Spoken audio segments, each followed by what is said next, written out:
नमस्कार मित्रांनो, खूप खूप स्वागत आहे तुमचं जॉब गुरु या आपल्या यूट्यूब चॅनलवर. मित्रांनो, न्यायालयामार्फत जवळपास 3,000 पेक्षा जास्त पदांची जाहिरात प्रसिद्ध झालेली आहे. ज्याची तुम्ही आतुरतेने वाट पाहत होतात ती म्हणजे शिपाई हमाल, लिपिक आणि स्टेनोसाठी. तर ह्या सर्व पदांसाठीचे अर्ज जे आहेत अजून सुरू झालेले नाहीत. अर्ज जे असणार आहेत तुमचे 15 डिसेंबरपासून ते 5 जानेवारीपर्यंत तुम्हाला करता येणार आहेत. यावेळेस अर्ज करण्यासाठी तुम्हाला ₹1,000 फीस ठेवण्यात आलेली आहे. मग बरेच या ठिकाणी विद्यार्थ्यांचे प्रश्न आहेत की याची शॉर्टलिस्ट लागेल का, म्हणजे शिपाई हमाल पदाची किती अर्ज तुम्हाला करता येऊ शकतात. कारण की बघा 3 खंडपीठाचे या ठिकाणी जाहिराती आहेत, जसं की मुंबई असेल, छत्रपती संभाजीनगर असेल, त्याचसोबत या ठिकाणी नागपूर असेल. तर किती अर्ज तुम्ही करू शकतात, अल्पसूची कधी लागेल, शिपाई हमाल पदासाठी नेमकी या ठिकाणी परीक्षा कशी होईल, याची निवड कशी होईल, याची स्वच्छता चाचणी वगैरे असेल, मुलाखत असेल, ही कशा पद्धतीने होते. लिपिक पदासाठी टायपिंग तुम्हाला इंग्लिश त्यांनी 40 मागितलेली आहे. मग टायपिंग करताना कशी प्रॅक्टिस करायची त्याची देखील माहिती आपण पाहणार आहोत. ही सर्व प्रक्रिया कशी असणार आहे त्याची माहिती पाहणार आहोत. त्यासाठी हा व्हिडिओ शेवटपर्यंत नक्की पाहत राहा. तर बघा, पहिल्यांदा महत्त्वाचं म्हणजे तुम्हाला किती अर्ज करता येतील.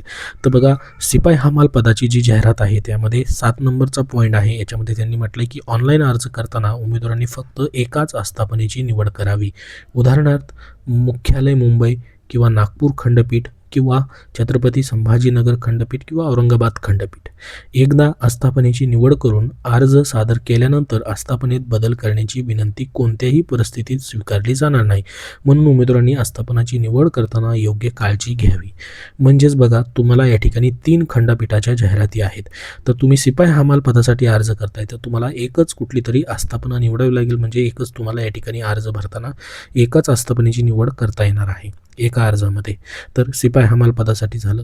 तर तुम्ही दुसरा अर्ज मग लिपिक पदासाठी करू शकता किंवा स्टेनोसाठी देखील करू शकता. तर ही माहिती तुम्हाला ही जाहिरातीमध्ये दिलेली आहे. त्यासोबत बघा पुढं काय म्हटलं, उमेदवारांनी एकापेक्षा जास्त ऑनलाईन अर्ज सादर केल्यास, म्हणजे शिपाई हमाल पदासाठी तुम्ही एक अर्ज केला आणि दुसरा अर्ज सादर केला तर तुमचा शेवटचा अर्ज जो आहे त्यासोबत भरलेल्या शुल्काचा तो विचारात घेतला जाणार आहे. याआधी अर्ज सादर केले असतील तुम्ही तर ते विचारात घेतले जाणार नाहीत. त्यामुळे उमेदवारांनी अर्ज भरताना काळजीपूर्वक भरायचा आहे. तर तुम्हाला किती अर्ज करता येतील याबद्दलची माहिती या ठिकाणी दिलेली आहे. आता बघा, उमेदवारांना महत्त्वाचं म्हणजे या ठिकाणी शॉर्टलिस्ट लागेल का. जसं की शिपाई आणि हमाल पद आहे, ह्याच्यामधले जर आपण बघा पेज नंबर 9 वरती जाहिरातीमधील 5 नंबरचा त्याच्यावरती ज्या उमेदवारांच्या महत्त्वाच्या सूचना आल्या त्यामधील 5 नंबरचा जर पॉईंट तुम्ही पाहिला तर त्यांनी याच्यामध्ये नमूद काय केले बघा, जाहिरातीस अनुसरून प्राप्त झालेल्या अर्जांच्या संख्येनुसार व उमेदवाराच्या शैक्षणिक पात्रता व त्यातील गुणवत्तेनुसार अल्पसूची शॉर्टलिस्टिंग करण्याचे व त्यानुसार लेखी परीक्षेसाठी आणि किंवा निवड प्रक्रियेच्या कुठल्याही टप्प्यावर पात्र उमेदवारांची निवड करण्यासाठी गुणमर्यादा ठरवण्याचे सर्व अधिकार प्रशासन उच्च न्यायालय यांनी राखून ठेवलेले आहेत. तर बघा, तुमचा प्रश्न असेल की मग आता या ठिकाणी ₹1,000 फी आहे, ती फी भरल्यानंतर मग परीक्षा देता येईल की नाही. तर याच्यामध्ये या ठिकाणी कोणीही कन्फर्म सांगू शकत नाही की याची शॉर्टलिस्ट लागणार आहे की नाही. कारण की सर्व अधिकारी या ठिकाणी स्वतः उच्च न्यायालय यांनी राखून ठेवलेले आहेत असं म्हटलेलं आहे.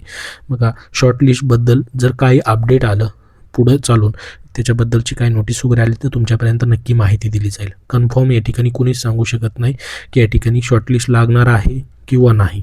तर ही माहिती मात्र या ठिकाणी 5 नंबरच्या पॉईंटमध्ये तुम्हाला दिलेली आहे. 9 नंबरचं पेज नंबर 9 आहे बघा, त्याच्यामध्ये पुढं या ठिकाणी 10 नंबरच्या पेजवरती देखील अजून एक महत्त्वाची माहिती दिलेली आहे. 14 नंबरला अल्पसूचित पात्र उमेदवारांसाठी लेखी परीक्षा, शारीरिक क्षमता व विशेष अर्हता चाचणी तसेच मुलाखतीचे वेळापत्रक मुंबई उच्च न्यायालयाच्या अधिकृत संकेतस्थळावरती वेळोवेळी प्रदर्शित करण्यात येईल. अल्पसूचित पात्र उमेदवारांसाठी म्हटलेलं आहे. तर हे शिपाई हमाल पदासाठी या ठिकाणी अल्पसूचीबद्दलची माहिती दिलेली आहे. तर कन्फर्म या ठिकाणी कोणीच सांगू शकणार नाही. तर तुम्ही फॉर्म मात्र या ठिकाणी भरायचा आहे तुम्हाला. आता बघा, शिपाई हमाल पदासाठी तुम्ही फॉर्म भरलात तर मग पुढं या ठिकाणी तुमची परीक्षा देखील झाली, तुम्ही परीक्षेमध्ये पास झालेला आहात. पुढं तुम्हाला या ठिकाणी मग कशासाठी बोलवलं जाईल, स्वच्छता आणि चापलीची चाचणी आहे किंवा स्किल टेस्ट जी आहे त्यासाठी बोलवलं जातं, ज्याच्यामध्ये काही ठिकाणी स्वच्छता होते, काही ठिकाणी चापल्य चाचणी दोन्ही होतात. काही ठिकाणी फक्त स्वच्छता घेतली जाते. आता ते या ठिकाणी त्या आस्थापनेवरती अवलंबून असणार आहे. याच्यामध्ये तुम्हाला ऑफिस असेल, इमारत पायऱ्या असेल, इमारतीचा परिसर असेल, बगीचे, मैदाने, हॉल साफसफाई करणे असेल किंवा पूर्ण हॉलमधील पसारा व्यवस्थित ठेवून साफसफाई करणे असेल, साहेबाचे संगणक पुसायला लावलं असेल. बघा याच्यामध्ये काय केलं जातं, 1 ते 10 जणांचे किंवा 1 ते 8 जणांचे गट केले जातात आणि त्यानुसार प्रत्येकाला वेगवेगळ्या ठिकाणी पाठवलं जातं आणि 1 ते 10 जणांना एकत्रित या ठिकाणी साफसफाई करायला लावली जाते. त्याचं या ठिकाणी त्याच्यावरती तिथे वॉच ठेवला जातो की कोण कशा पद्धतीने काम करत आहे त्याच्यानुसार. तर हे साफसफाईचं झालं आणि त्याच्यासोबत तुमची चापल्य चाचणी देखील काही ठिकाणी घेतली जाते.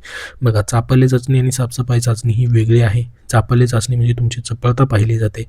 जसं की बघा काही ठिकाणी तुम्हाला साहेबांचा जो टेबल असेल, तो टेबल जो आहे त्याच्यावरती विविध वस्तू ठेवल्या जातात. त्या वस्तू जी आहेत व्यवस्थित तुम्हाला काय केल्या जातात, या ठिकाणी सर्वत्र इतरत्र पांगवल्या जातात आणि ते एखादं तुम्हाला चित्र वगैरे दाखवलं जातं.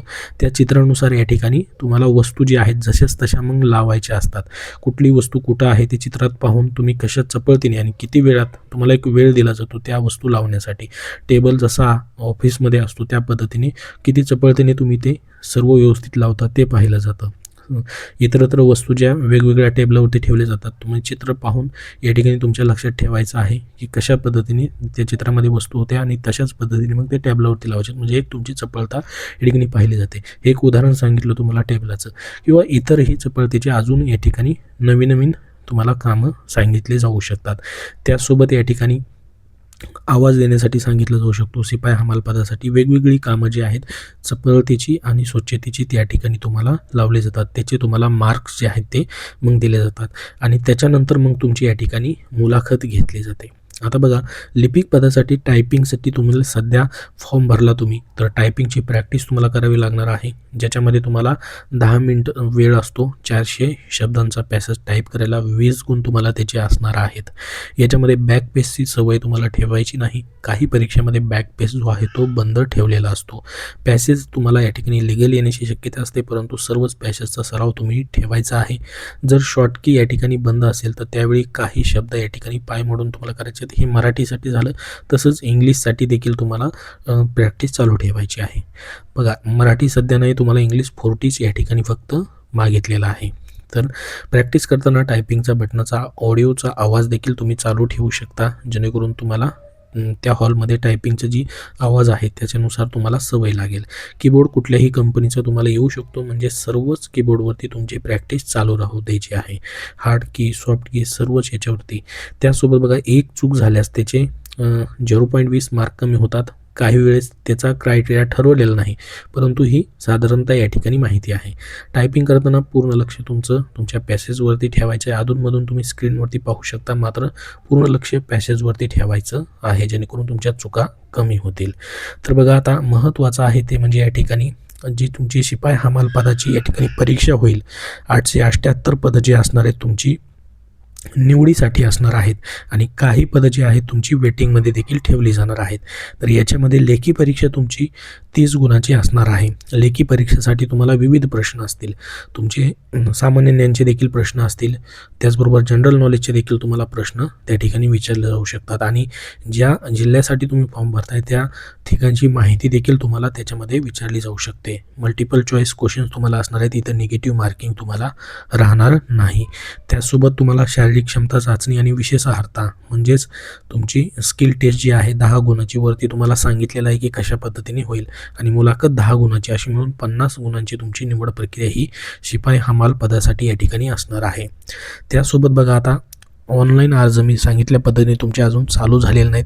त्याच्यामध्ये तुम्हाला तुमची 7वीची मार्कशीट तुमच्याकडं नसेल तर तुम्ही पुढचे या ठिकाणी मार्क्स जे आहेत त्या ठिकाणी टाकू शकतात. त्याची देखील माहिती याच्यामध्ये तुम्हाला दिलेली आहे. तर त्याच्यामध्ये तुम्हाला 7वीचे मार्क्स जे आहेत ते टाकायचे आहेत. तुमच्याकडं मार्कशीट नसेल तरी देखील 7वीचे मार्क्स टाकायचे तुम्हाला आहेत काल्पनिकरित्या, ज्याच्यामध्ये बघा तुम्हाला 100 पैकी 50 गुण म्हणजेच 50% असं नमूद तुम्हाला करायचं आहे 7वीचे गुण टाकताना. अजून फॉर्म चालू झाले नाहीत. फॉर्म चालू झाल्यास त्याबद्दलची माहिती तुम्हाला दिली जाईल. आता बघा ऑनलाईन अर्जासाठी तुम्हाला 1000 रुपये फीस सध्या ठेवलेली आहे. आता क्लर्क पदासाठी देखील आपण बघितलं तर 1332 या ठिकाणी वॅकेन्सी आहेत. पदवीवरती तुम्ही या पदासाठी ॲप्लिकेशन जे आहेत ते करू शकतात क्लर्क पदासाठी. आता पहा, तुम्हाला सर्वच पदांसाठी या ठिकाणी जर पुस्तक हवे असेल, जसं की सध्याची जी पदभरती असेल किंवा इतर अजून जे पण वॅकेन्सी निघतील सरळ सेवेच्या, तर त्यासाठी विजयपथ पब्लिकेशन पुणे यांनी TCS IBPS पॅटर्ननुसार वर्णनालयन स्वरूपामध्ये सामान्य ज्ञान या विषयाचं पुस्तक प्रसिद्ध केलेलं आहे. या पुस्तकाचं खास वैशिष्ट्य म्हणजे TCS IBPSने 2023 ते 25 मध्ये घेतलेल्या सर्व परीक्षांमधील इतिहास असेल, भूगोल असेल, विज्ञान, अर्थशास्त्र, त्याचसोबत या ठिकाणी GK जनरल नॉलेज असेल, ह्या सर्व प्रश्नांचं घटक आणि उपघटक निहाय वर्गीकरण या पुस्तकात त्यांनी केलेलं आहे. TCS IBPSच्या 2025-26 मध्ये होणाऱ्या सर्वच परीक्षांसाठी सामान्य ज्ञान GS या विषयामध्ये तुम्हाला चांगले गुण घ्यायचे असतील तर हे पुस्तक महत्त्वाचं आहे. हे पुस्तक सर्व बुकस्टोअरमध्ये उपलब्ध आहे. याचं लेखन संकलन विकास इंदाळकर सर, सचिंद्र कुरुन सर जे की STI आहेत, कपिल कळेकर सर जे की TCS IBPS तज्ज्ञ आहेत, यांनी केलेलं आहे. हे पुस्तक तुम्हाला तलाठी असेल, आरोग्य असेल, जिल्हा परिषद असेल, लिपिक असेल, ह्या सर्वच, रेल्वे असेल, ह्या सर्वच पदांसाठी उपयुक्त आहे. त्यासोबत स्वच्छता निरीक्षक, तांत्रिक डायरी हे देखील त्यांचं पुस्तक आलेलं आहे. त्यासोबत आता बघा, वाहन चालक पदाची देखील सध्या जाहिरात आलेली आहे. वाहन चालक पदासाठी जे तांत्रिक प्रश्न विचारले जातात, सध्या न्यायालयाची असेल वाहन चालकची किंवा सरळ सेवेची इतर कुठलीही पदांची वाहन चालक पदभरती असेल, महाराष्ट्र शासनाच्या सर्व विभागातील वाहन चालक पदभरतीसाठी देखील त्यांचं पुस्तक प्रसिद्ध झालेलं आहे. तर विजयपथ पब्लिकेशन पुणे यांची ही सर्व पुस्तकं महाराष्ट्रातील कुठल्याही बुकस्टोअरमध्ये उपलब्ध आहेत किंवा ऑनलाईन देखील तुम्ही खरेदी करू शकतात. आता बघा, लिपिक पदासाठी तुमची एनी ग्रॅज्युएशन मागितलेलं आहे. तुमचं लॉ झालेलं असेल तर जास्त प्रेफरन्स त्या पदासाठी असणार आहे. आणि इंग्लिश 40 टायपिंग तुमचं GCC किंवा GCC TBC झालेलं असेल तर तुम्ही अप्लाय करू शकतात. आणि तुमचं या ठिकाणी MSCIT computer operation, computer certificate देखील प्रोफिशियन्सी तुमच्याकडे असणं गरजेचं आहे. आता यावेळेस बघितलं आपण तर क्लर्क पदासाठी 90 गुणांची परीक्षा तुमची होणार आहे. याच्यामध्ये देखील तुम्हाला Marathi, English, general knowledge, general intelligence, arithmetic आणि कॉम्प्युटर अशा पद्धतीने प्रश्न तुम्हाला याच्यावरती असणार आहेत. मल्टिपल चॉईस क्वेश्चन्स असणार आहेत. टायपिंग सांगितल्या पद्धतीने तुम्हाला 10 मिनिटाच्या वेळासाठी या ठिकाणी 400 वर्डचा पॅसेज तुम्हाला असणार आहे आणि 20 गुण त्याला असणार आहेत. त्यानंतर वैभव ओक तुमचा 40 गुणांचा असणार आहे. तर अशा पद्धतीने तुमची ही क्लर्क पदासाठीची निवड प्रक्रिया देखील असेल. त्यासोबत बघा, इतर देखील माहिती तुम्हाला याच्यामध्ये दिलेली आहे. बाकी पदांची जाहिरात आहे, जसं की वाहन चालक हे पद आहे. या पदासाठी देखील 10वी पास तुम्ही असणं गरजेचं आहे आणि ड्रायव्हिंग लायसन्स तुमच्याकडं असणं आवश्यक आहे. स्टेनोग्राफरचे देखील ज्या वॅकेन्सी निघालेले आहेत, लोअर ग्रेड स्टेनो, त्यासोबत हायर ग्रेड स्टेनो हे जे देखील याच्यामध्ये वॅकेन्सी असणार आहेत, त्यासाठी देखील तुम्ही ॲप्लिकेशन करू शकतात. तर संपूर्ण माहिती आपण पाहिलेली आहे. या व्यतिरिक्त तुम्हाला अजून कशाबद्दल माहिती हवी असेल तर कमेंट बॉक्समध्ये नक्की विचारा, जेणेकरून सर्वांना माहिती होईल. त्यासोबत त्याच्यावरती पुढच्या व्हिडिओमध्ये तुम्हाला संपूर्ण माहिती दिली जाईल.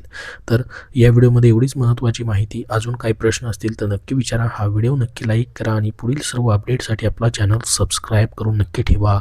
धन्यवाद.